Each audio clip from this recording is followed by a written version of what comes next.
दिलीप जायसवाल को अपने ही सरकार से सही ये भी जांच कराना चाहिए कि जिस कॉलेज को कब्जा करके बैठे हुए हैं, सिखों के माइनॉरिटी स्टेटस का एकमात्र मेडिकल कॉलेज है बिहार में, और वह उसी कॉलेज में कभी क्लर्क हुआ करते थे।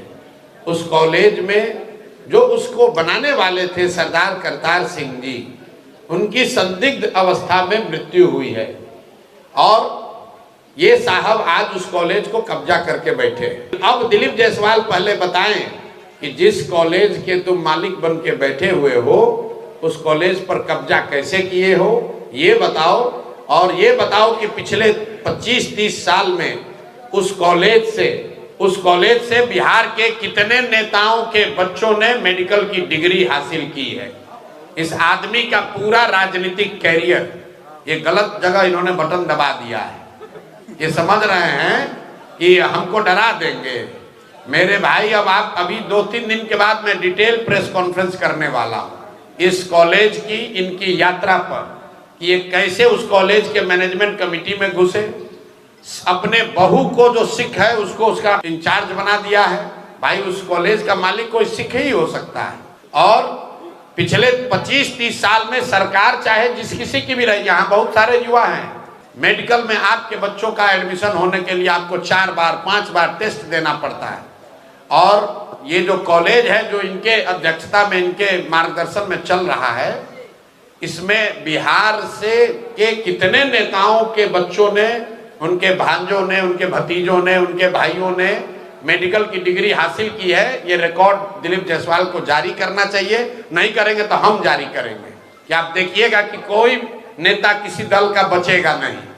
कम से कम 50 से ज्यादा नेताओं को, ध्यान रखिए, 50 से ज्यादा अलग अलग दल के नेताओं ने अपने परिवार से जुड़े हुए लोगों को उस मेडिकल कॉलेज के माध्यम से मेडिकल की डिग्री दिलवाई है। और दिलीप जायसवाल का पूरा राजनीति इसी पर है। अब आप लोग जाकर पूछ लीजिएगा कि प्रशांत किशोर ने आरोप लगाया है, जो दम है वो कर लो। और इससे पहले एक और नेता थे, सर्वदलीय नेता, इनका नया नाम रखे हैं, इसका नाम है सर्वदलीय नेता। आप लोग, हम लोग सुनते हैं नेता लोग दल बदलता है, तो अशोक चौधरी ने उसका एक स्टेप आगे का रास्ता निकाल लिया। ये कहा दल क्यों बदले, सब दल में एक एक आदमी को रख दो, दल बदलने की जरूरत नहीं है। बाबूजी कांग्रेस में, बेटा जदयू में, बेटी लोजपा में, और दामाद खुदे से कहे कि आरएसएस भाजपा में।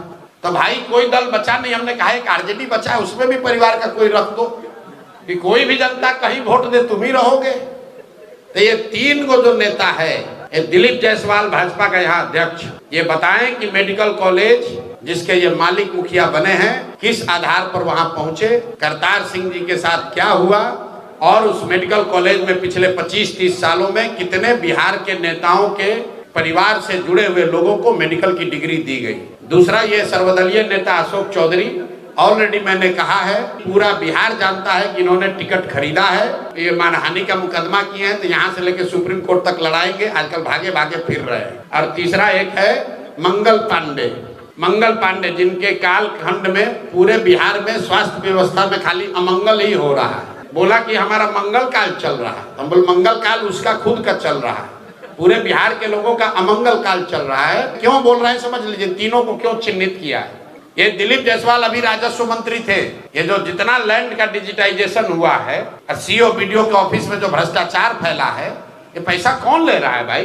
सब आदमी कह रहा है बिहार में बहुत भ्रष्टाचार है, तो पैसा जा कहाँ रहा है। ये पैसा जा रहा है नीतीश कुमार के उगाही मंत्रियों के पास। ये 3, 4, 5 जो मंत्री है, यही सब लूट रहा है अफसरों के जरिए, व्यवस्था के जरिए। और प्रशांत किशोर जनसुराज इन लोगों से डरने वाले नहीं है।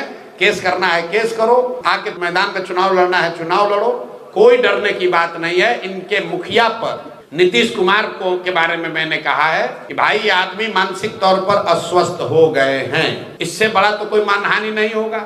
हम कह रहे हैं कि मानसिक तौर पर आप स्वस्थ नहीं है, भैया आपको तो पहले जाकर हम पर मानहानि करना चाहिए, केस करना चाहिए कि प्रशांत किशोर गलत बोल रहे हैं, नीतीश कुमार मानसिक तौर पर स्वस्थ है, प्रशांत किशोर गलत इल्जाम लगा रहे हैं। हम आपको कह रहे हैं कि बिल्कुल दावे के साथ कह रहे हैं कि नीतीश कुमार मानसिक तौर पर स्वस्थ नहीं है।